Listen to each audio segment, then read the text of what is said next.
It's a new song, so Wayne's gonna play it through one time before we play it. Pay close attention. All right.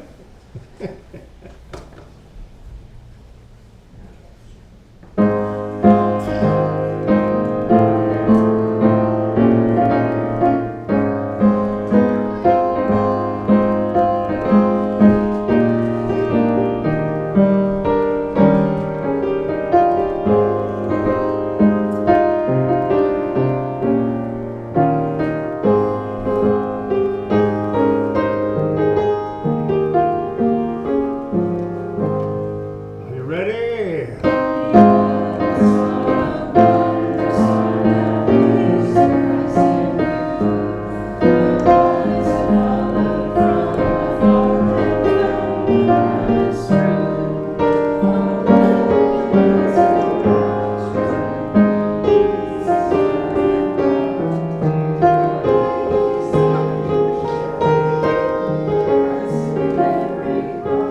A little slower, yes.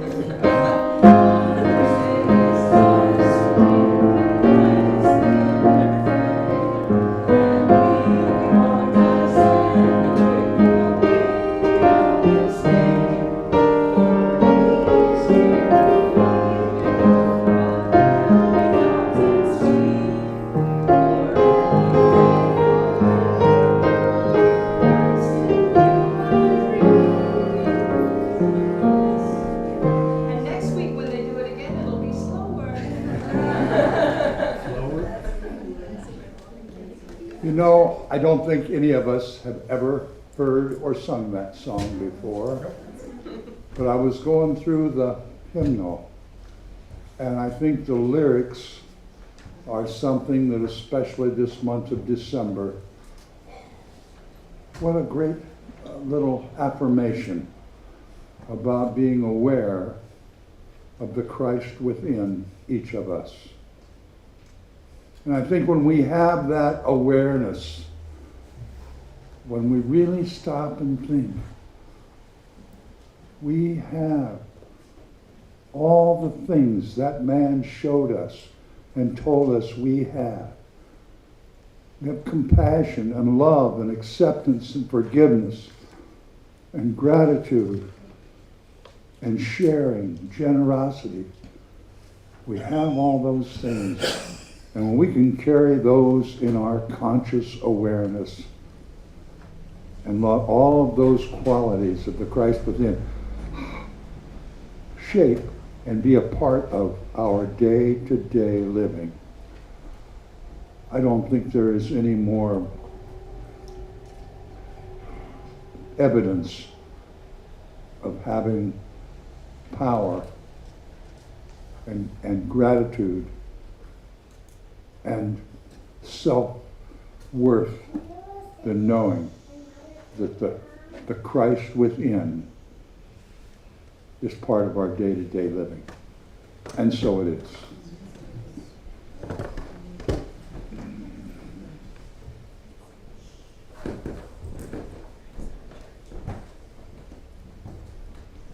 Wow, a full house.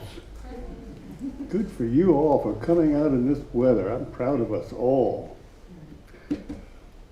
What a couple of years this has been. It seems to me that I've been poked and probed by every doctor in Sonoma County over these last few months, and I'm not through yet. I think I've told you some of this, but I'll repeat a little bit of it. I see an audiologist tomorrow for a hearing test, which is a precursor to going to see an otolaryngologist, which is, I believe, an ear, nose, and throat specialist. Okay. And then I get to see a neurologist, brain disorder type of person. That's probably very appropriate for somebody like me to go see a brain disorder specialist. Oh, and I've got a bandage on each shoulder because I got a flu vaccine and a COVID vaccine just recently. Oh, and right here is my heart monitor. That's my cardiologist's idea, see? I was referred to every ologist in the county, and my cardiologist wants to rule out a heart problem. I hope he's successful. I send this in tomorrow, and we'll find out what happens. but I felt normal, relatively.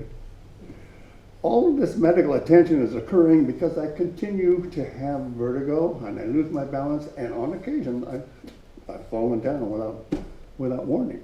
And 3 times this year.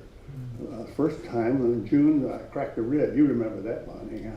And then a few weeks back, I wound up going to the emergency room where they gave me all sorts of tests and ruled out the stroke. Said, nah, you got no stroke. Go see another specialist.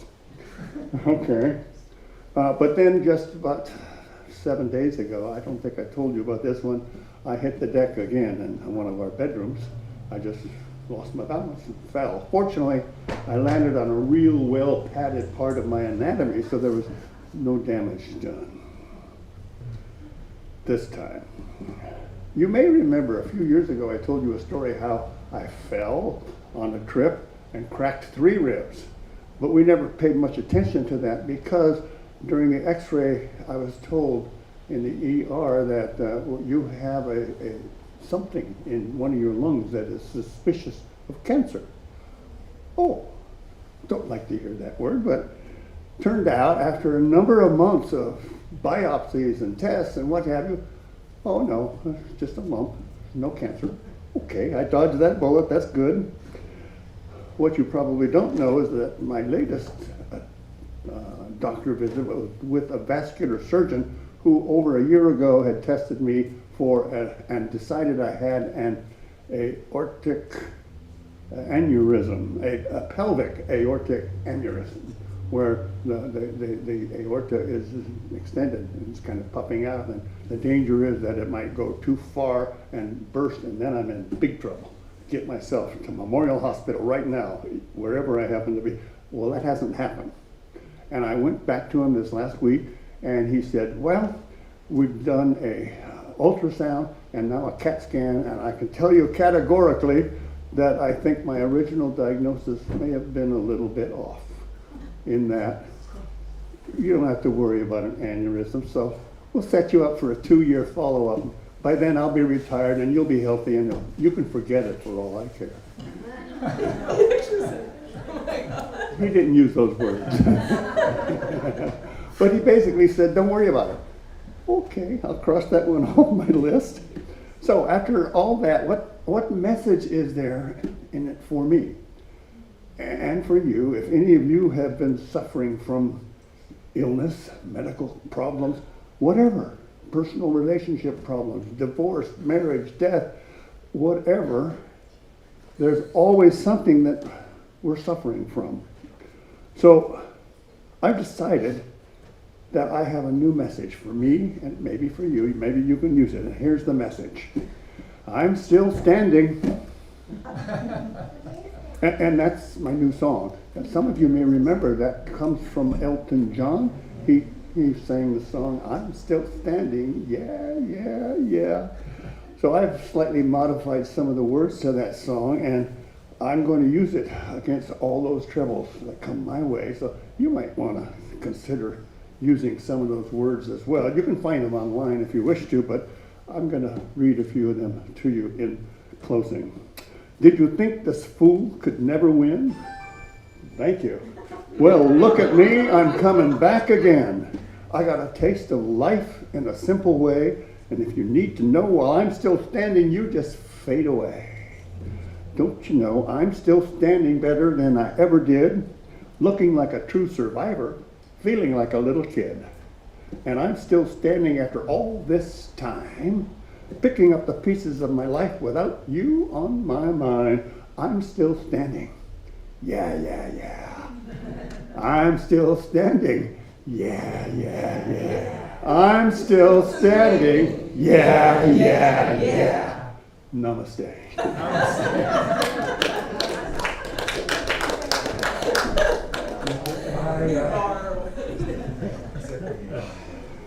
I'd like to remind everyone, please turn off your cell phones if you don't mind. And Wayne, what a great mini message. And I think we should give Wayne a round of applause for single-handedly, all by himself, ensuring that the entire medical industry of Sonoma County has not only survived, but thrived in the past year. Oh, thank you, Wayne, very much.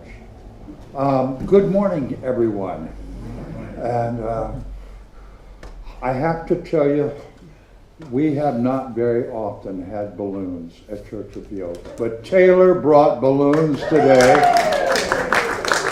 This past week, a couple of days ago, it would have been her grandma's birthday, or was her grandma's birthday, and we have the birthday flowers and the balloons because Taylor wanted to bring them to church to celebrate her grandma.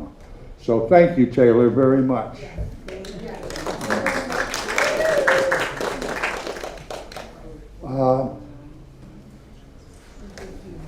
Monday nights on hiatus, sabbatical, on rest till February, all right?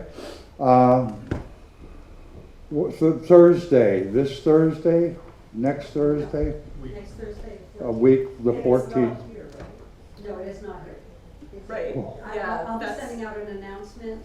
It is going to be at Kathleen Haynes. right, in the newsletter it said it was here, but it's not, it's at Kathleen Haney's house next time. Okay, For anybody who might not normally be on the list. all right. We'll address that again next week. Then, all right. I'm gonna talk about it anyway. We had a wonderful board meeting this morning, and I don't know how many of you are aware that for several years now, our board has chosen to, every quarter, to tithe money, write a check to some nonprofit or organization that's doing good stuff in our neighborhood. And this morning, our board decided to write our very first check in 2024 as our tithe check to a nonprofit. What's the name of it? The group's called Corazon in Hillsburg, and they cater to the undocumented or Hispanic community. We did first support them during the fires, the second round of the big fires that happened. And a good number of the people up there fell through the cracks of being supported. They didn't qualify for federal aid, but they certainly were impacted by the fires. And what Corazon did when we supported them back then is they set up a storefront where any person who was affected could go into the store and get their needs met. You just had to go in, diapers, food, housing, pillows, clothing, what do you need? Rather than handing you a check, because oftentimes people in need if it's not the Salvation Army, you don't even know where to ask for help, because I've been through disasters. You don't know who to ask or what to do or how to go about it, and you're so spun in trying to take care of your family. And this group set up a place that lasted for months and months and months in Hillsburg for people to just come into a store and get your needs met. Well, so they said, because we had supported them, I continued to get a letter. And the letter that, was just sharing with our board the ongoing good work that, we gave to a nonprofit. You don't always know how it's going to turn out or if they're going to survive and continue. And what they offered is that they formed like a Me Baby and EO, Your Baby and Me, program to help support folks.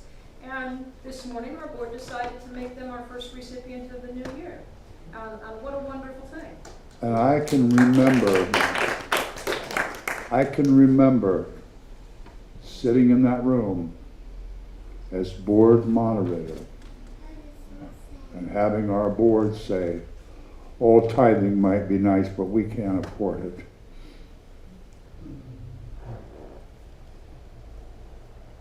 And to have our board now choose that the first check we spend in the new year will be a tithe. Wow. What a consciousness shift. Kelly, you remember, don't you? We have come so far.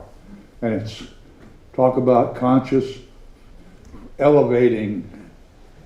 We are a work in progress and an energy force in progress. So just thank you all. Thank all of you. What a way to start the year. Yes? I just wanted to say there's no new nanny yet, and so I can still use your bird. Okay. Nanny prayers going out.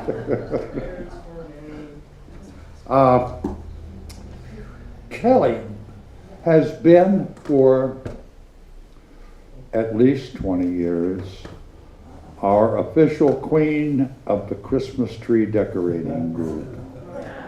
And nobody has mentioned it. Do we want to do a tree this year? And we have the stuff. And Kelly, would you consider being the cheerleader for that committee again? When you want to do it next week? Next week. Before, after church, after church? After church next week, so. Are there elves in the congregation? We will have Christmas elves for the tree decorating right after church next week. Okay. We see, we got that, thank goodness. You would like to talk about the Roanoke Park Corral, I'll bet, next Saturday. Okay, next weekend, Wayne and I will be participating in the holiday concert for the Roanoke Park Corral. It's at 3 o'clock at the Burton Recreational Center. I have tickets. They have a $15 value. You need a ticket to come. We will give them to you. We would like to get them in your hands. So anybody who would like a ticket for you, family, friends, let me know and I'll hand it to you after service. We won't even take your $15. We'll Nope, give you the it's ticket. Just, our consciousness for the corral is similar to what it is here. Well, there'll be a donation thing up front, but we've stated the value. For us that have the pleasure of performing for you, we pay out of our pockets to give you a concert. It would be nice to have some reciprocal support. Okay? But we are a talented group with a wonderful, wonderful, fun concert, and we'd love to have friendly faces out there in the crowd. Saturday and Just Saturday, 3 p.m. and 3 p.m. to roughly 5 o'clock-ish. That leaves you able to do morning things, able to enjoy other holiday concerts, but I will have tickets and I'll hand them out after.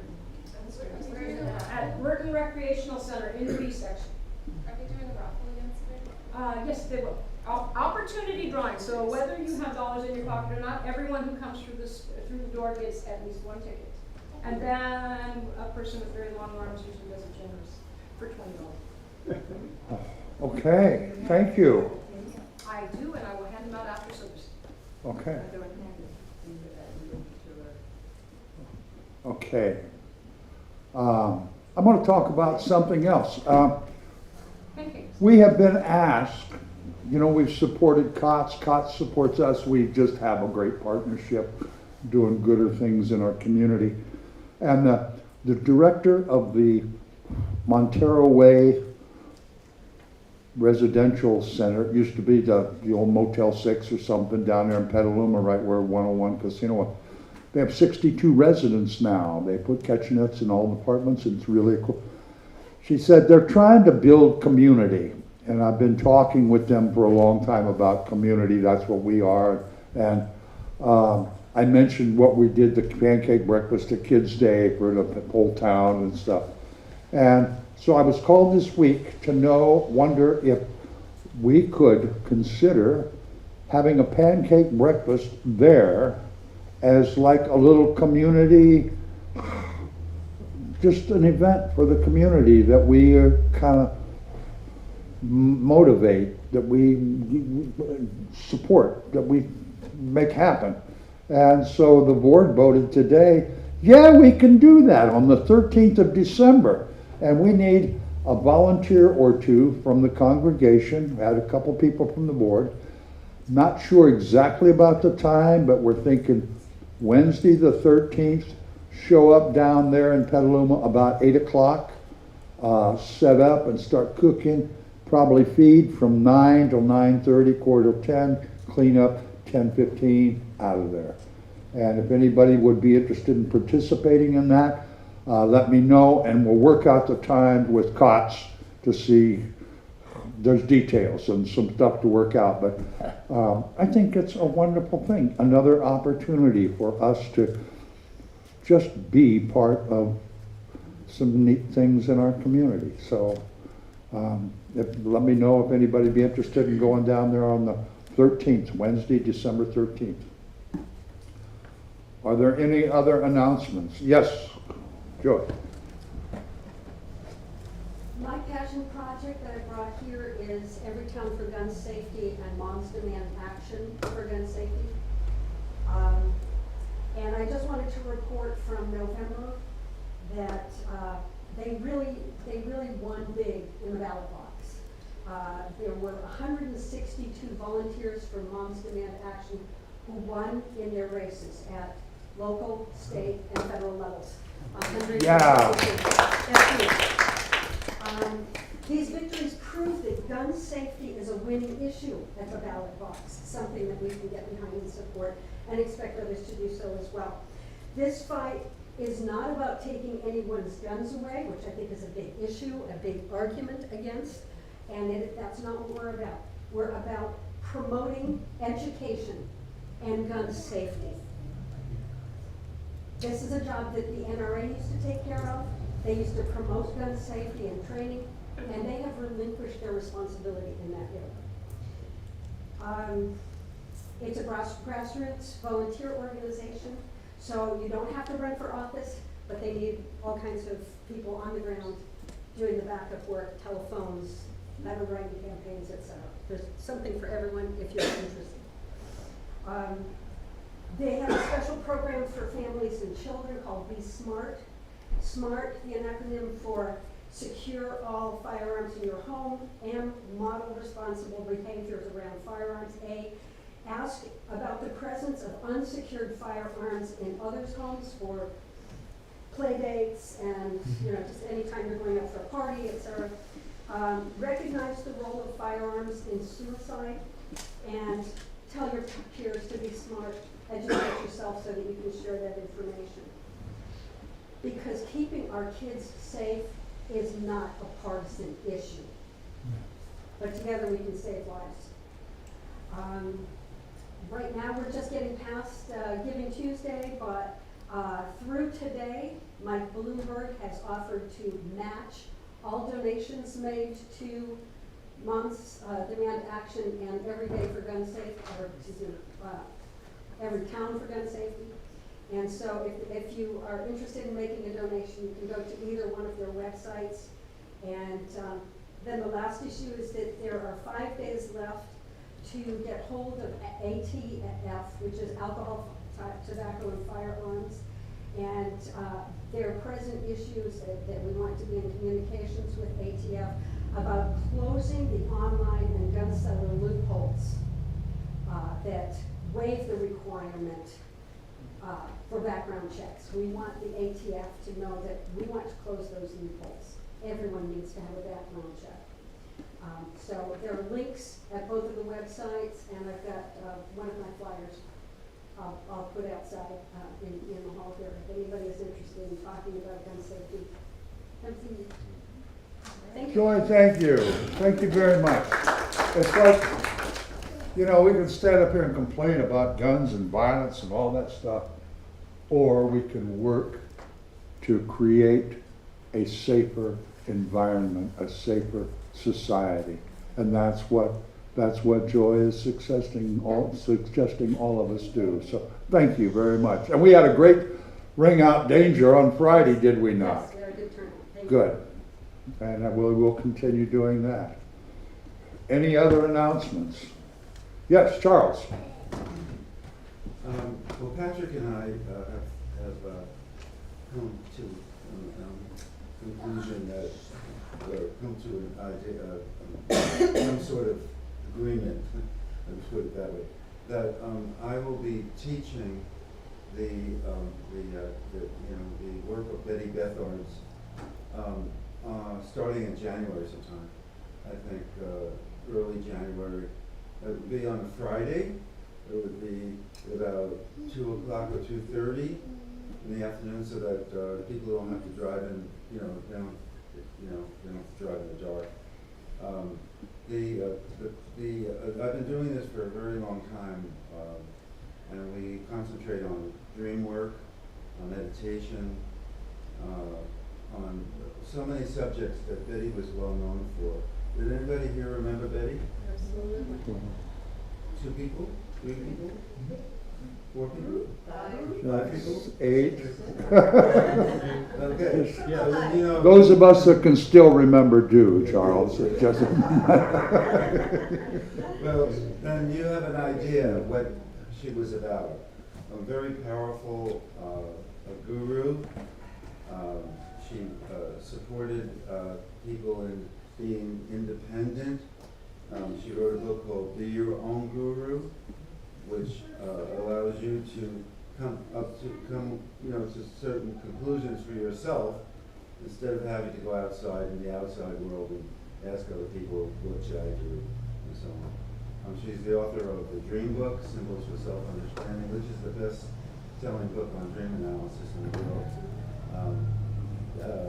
We work with a book called 7 Steps to Developing Your Intuitive Powers, and that is it's the most valuable book, teaching and helping us to have a certain consciousness that will not only aid us, but aid everyone around us, aid the world. So if anybody feels, if anybody wants to ask me anything, during the session today, I can fill them in. So I'll give an actual date and time. Yeah, we'll announce it as it gets closer when we get it figured out. Yes. All right. Thank you very much, Charles. Look forward to having that start. Anything else?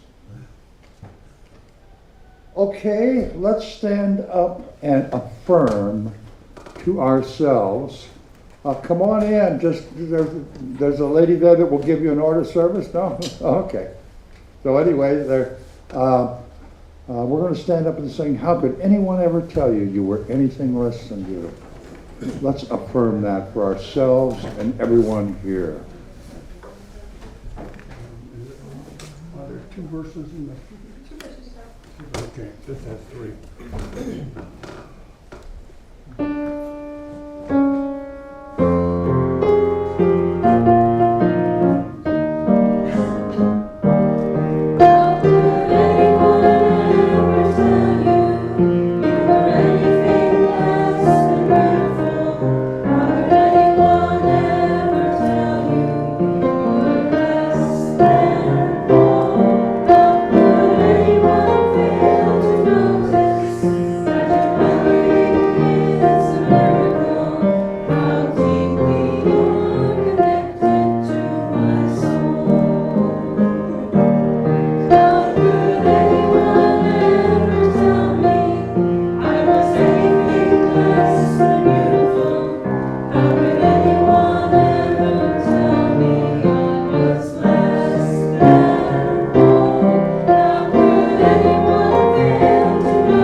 And good fortune to be able to greet each other in traditional Church of the Oaks fashion.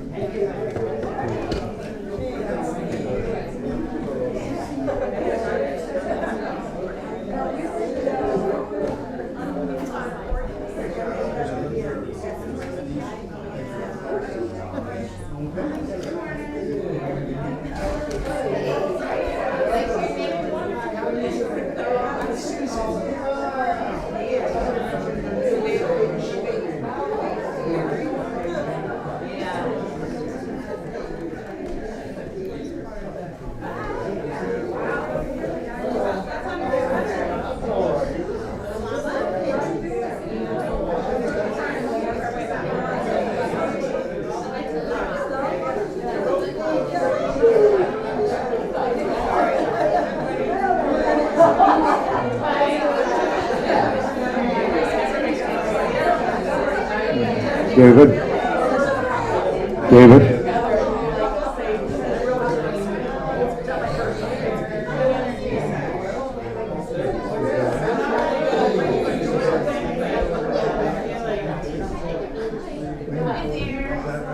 Would you make sure she gets an order of service?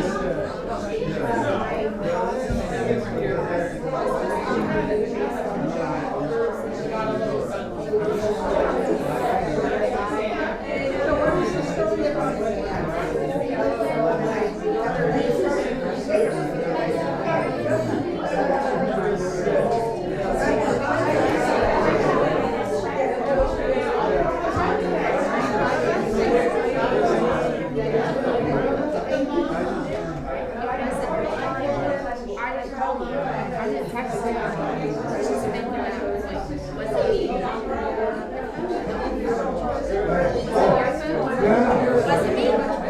know, there's some, Although I did. there's some group of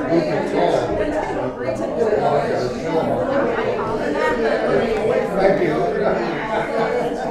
I always put it on silent today. I always put it on silent.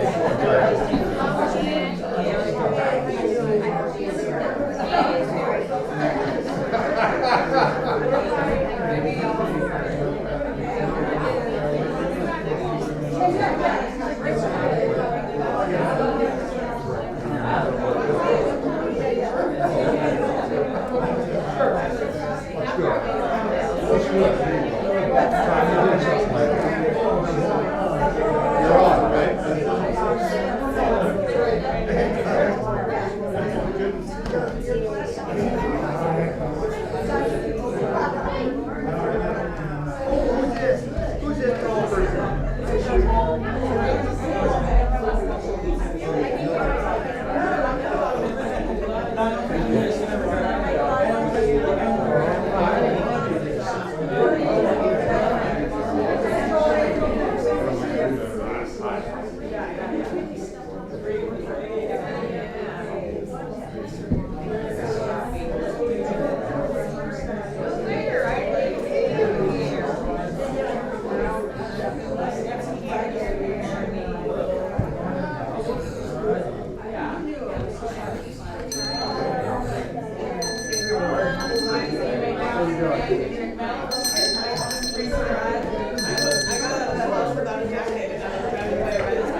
Did we all come through that unscathed?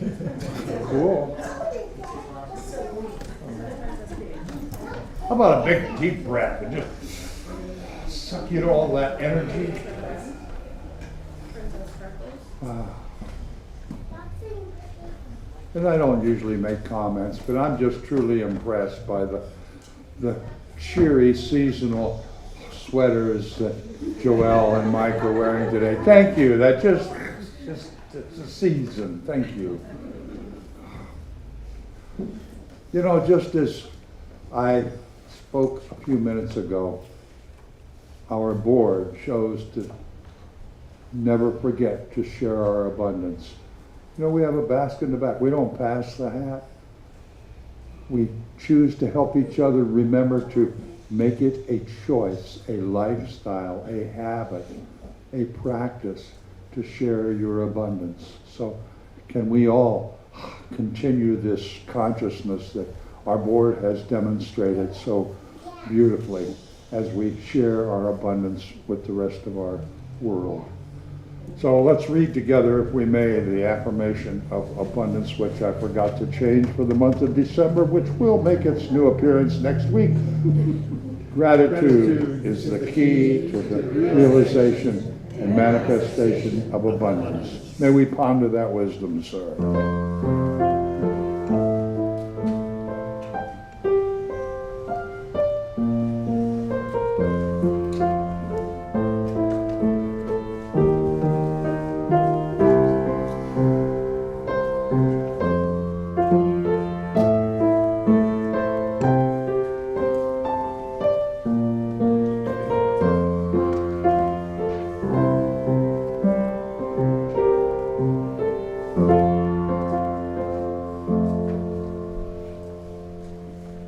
As we prepare for our practice this morning, let's sing together, Be Still and Know That I Am God, number 69 in the wings. Be still and know that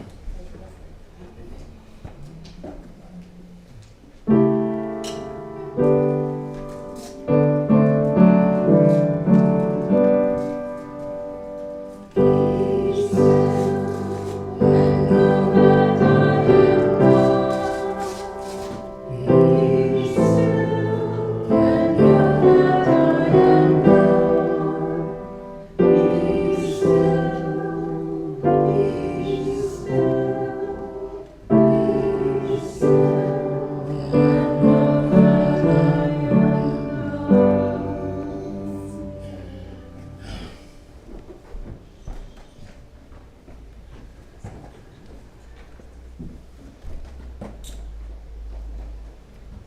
Good morning, all of you.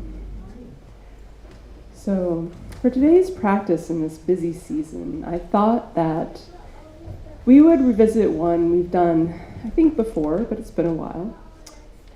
And this practice is one you can use anytime to bring more stillness and silence to your mind. Now, it's also going to be a tool we use to see where our mind goes when we move away from stillness. The Tibetans call this silence and stillness Rigpa, the womb of all creation. And it's true. We create our lives from this place of stillness when we remember it, and it can be very miraculous. So I really encourage you to work with this practice beyond just today, to recognize that we are not our thoughts or even our emotions, but we are this pure ground of being, this infinite possibility. So to begin, just close your eyes and take a couple of deep grounding breaths.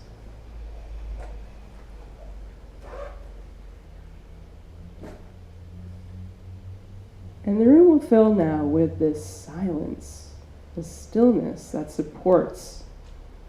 You're tapping into that ground of being. You can imagine a point of white light in the center of your head. And with every breath you take, that point will expand in size, first to the size of a golf ball, then perhaps the size of a baseball, a softball, a volleyball, just slowly expanding until it fills your head and even extends beyond it. Now you can let this white light expand as wide as it feels good to you. Once you arrive at that place, I'm going to spend a few moments in silence.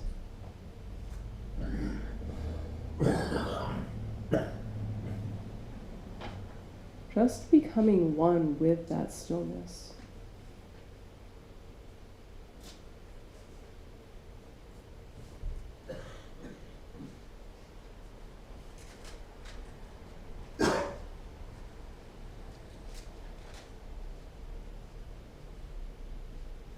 Now, this practice supports you energetically in arriving at stillness, but you may notice your mind still has activity.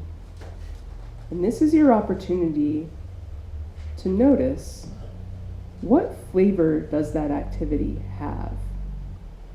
Do you start to plan? Do you worry? Do you find yourself simply judging either yourself or others? Or simply focusing on the past? Or wondering about the future? Whatever you notice as you try to allow this stillness to settle in, that is your mind's dominant pattern that takes you out of stillness. And awareness is everything.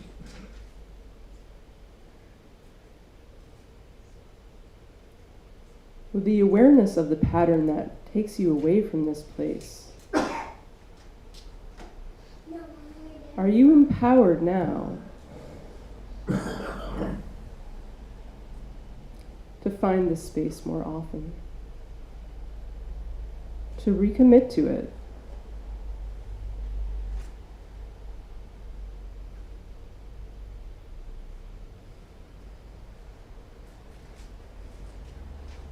For in stillness, indeed, you create your reality. Namaste.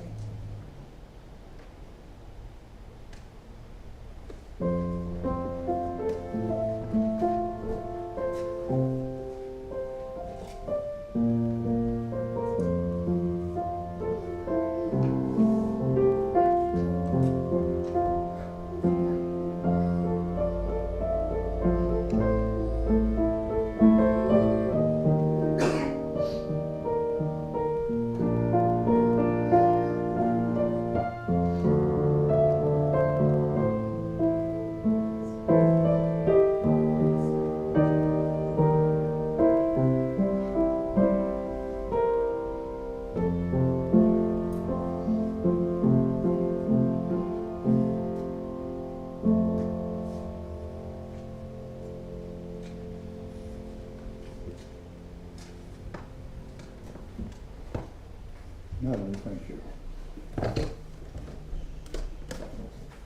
I need to start by asking a question, I guess. Is there anybody here who feels that their life is enriched, good enough? That it's not gonna get any better, it's as good as it's gonna get? They don't need to make any improvements? Anybody like that? Because you can go if you want.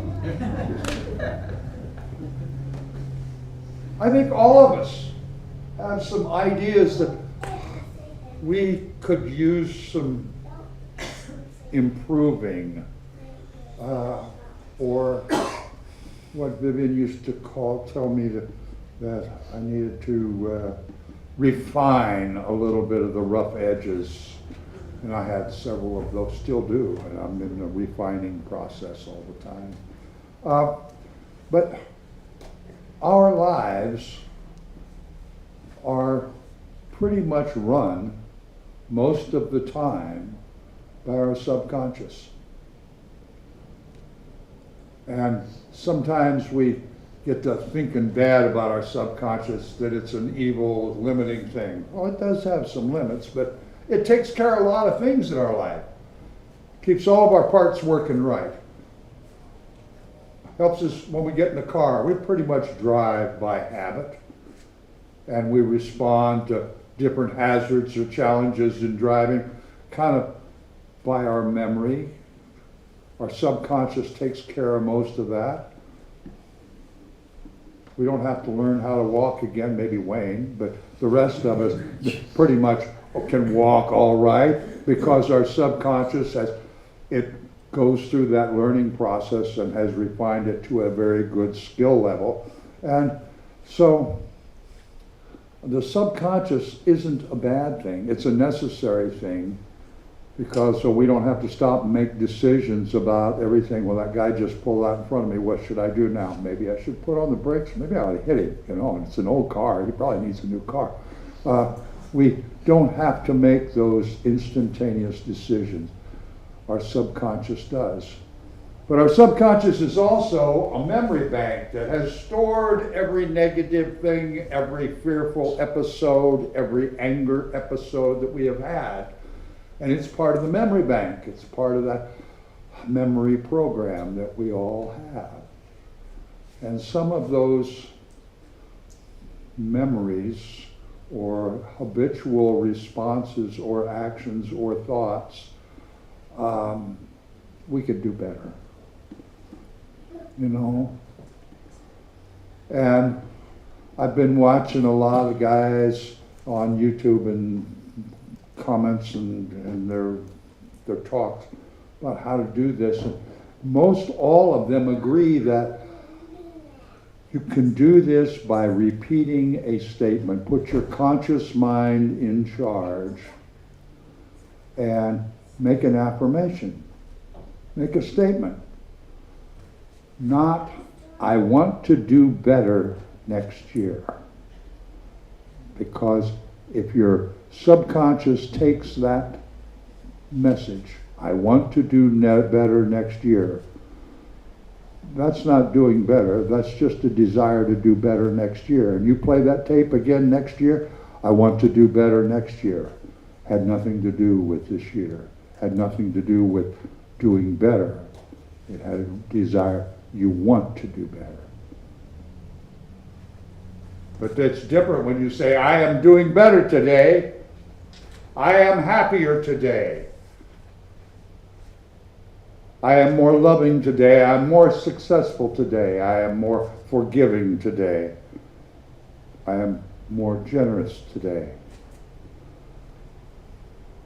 And when we repeat that often enough, our subconscious starts to believe it. And instead of using the old tape, the old program, well, I want to be happier next week, but I'm pretty miserable today, it'll change that in time.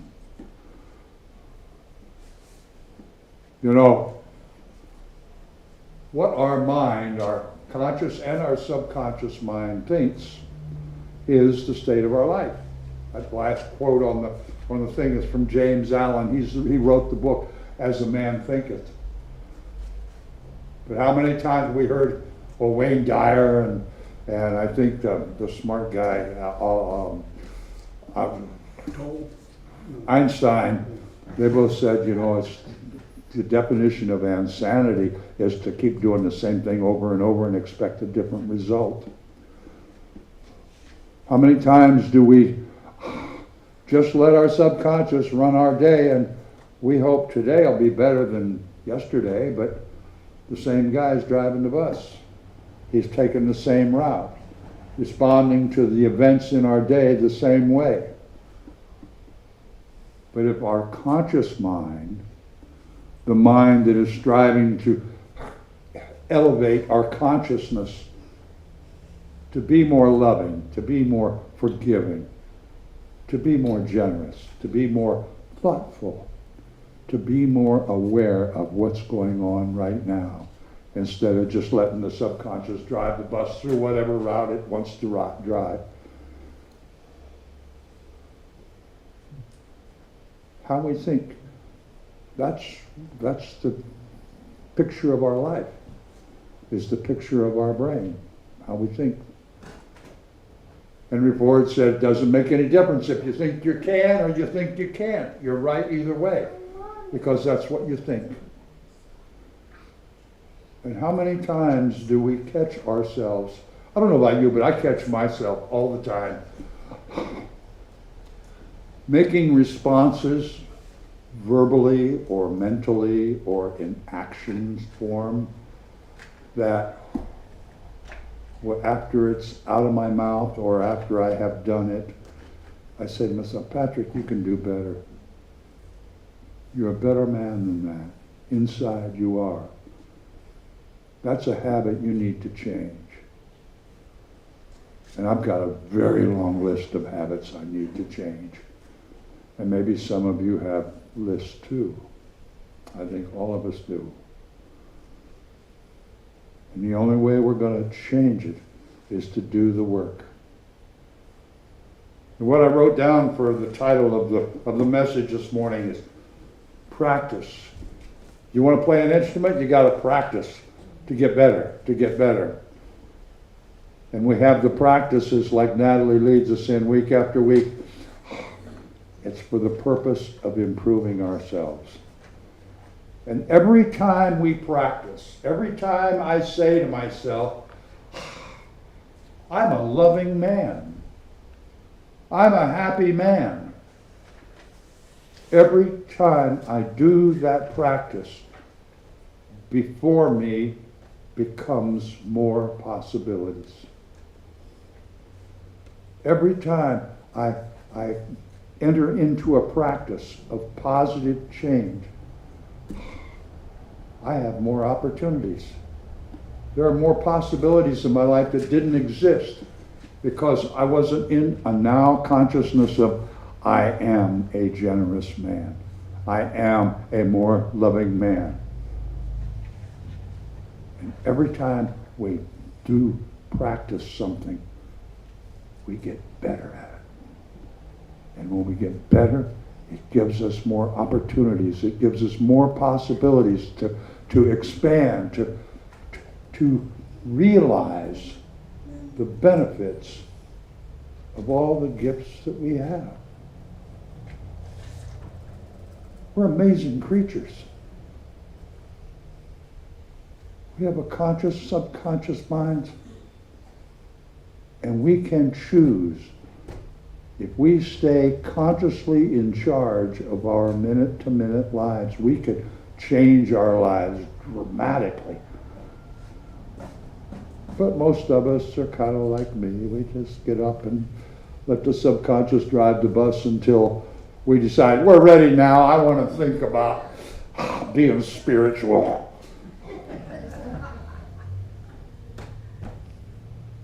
All of us, if we just choose to practice. It doesn't make any difference what that practice is. You have the life. It's your life. You have the list. It's your list. On New Year's Eve, we're going to be here. On Sunday, we're going to have Burning Bowl. And we're gonna have an opportunity to think about all those things that don't serve us well, that we've been wanting to clean out the closet. We're gonna write them on a piece of paper and burn them up. And that's going to give us an opportunity to practice that, releasing the stuff and let go, gives us an opportunity to replace that space in our consciousness, in our life, with something that might serve us better. And we're going to write that down, put it in an envelope, address it to ourselves, and if I don't forget, I'm going to send it to you in July and let you think about how you're doing.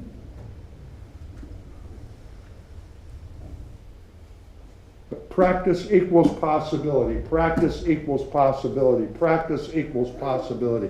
You can say that over and over. I am a more loving and accepting man today than I was yesterday.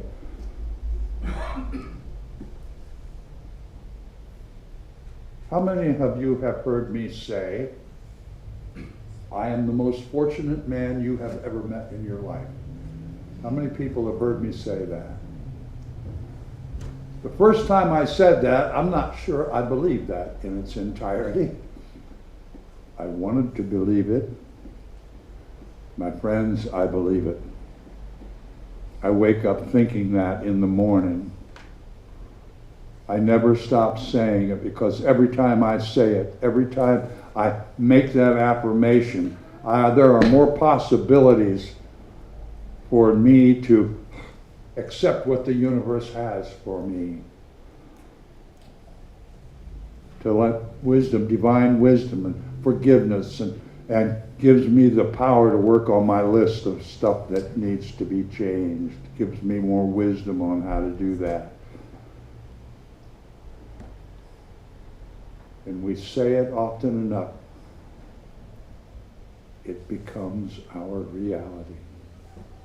It becomes our belief. And that's why I've said since the third time I spoke here, I want you to think. I don't care what you think. I don't care what you believe. But I really hope that you do think. Do stop and take the time to think. I hope that you question all of your beliefs. We've had some of our beliefs since we were 3 years old. We don't even know they're there. But they influence our actions and our reactions. It's we have to do the work, folks. Just like you just want money, well, it's just not going to fall out of the sky. We have to work for it. We want a relationship, it's just not going to happen. We just show up. No, we have to work at it. We have to seriously work at what we want in this life. But we can create whatever we want in this life if we're willing to do the work. And retrain our subconscious. That's the sum total of every experience we've had, the sum total of all the good experiences, all the bad ones, all the habitual responses we've made. We can change that if we choose. And we can be aware of what we're saying, what we're thinking, and what we're doing. Or we can let the past drive the truck. It's up to us. I have a couple quotes I want to read, and I've been too busy yapping to even think about my little... For one, Thomas Merton wrote this. You do not need to know precisely what is happening or exactly where it is all going. What you need to recognize is the possibilities and challenges offered by the present moment, and to embrace them with courage and faith and hope. And Kierkegaard wrote this, hope is a passion for the possible. I think that's profound. Just profound. And there's another quote that I want to kind of leave you with to think about. It's time. If you do not run and control your subconscious, yourself, someone else will do it for you. Just turn on the TV. Listen to the corporations. Listen to the politicians. Oh, they're most happy to make your decisions for you, to create your lifestyle for you. Just listen to your phone. Ward sent me a great email the other day. What were the two things? The to TikTok and what's the other? Instagram. He said this to me because he knows I'm older and wiser. I don't do TikTok and Instagram. But I can read cursive.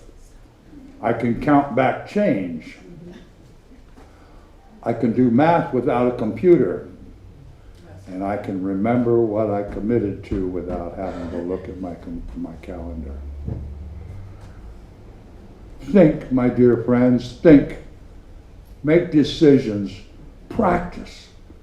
We can all be more like what we want to be, what we are supposed to be by our design, by our presence, by our birth. We just have to work it out a little bit and be aware. Just be aware. We can drive the bus or not. Somebody else is always willing to. Now, we're going to end with an affirmation song.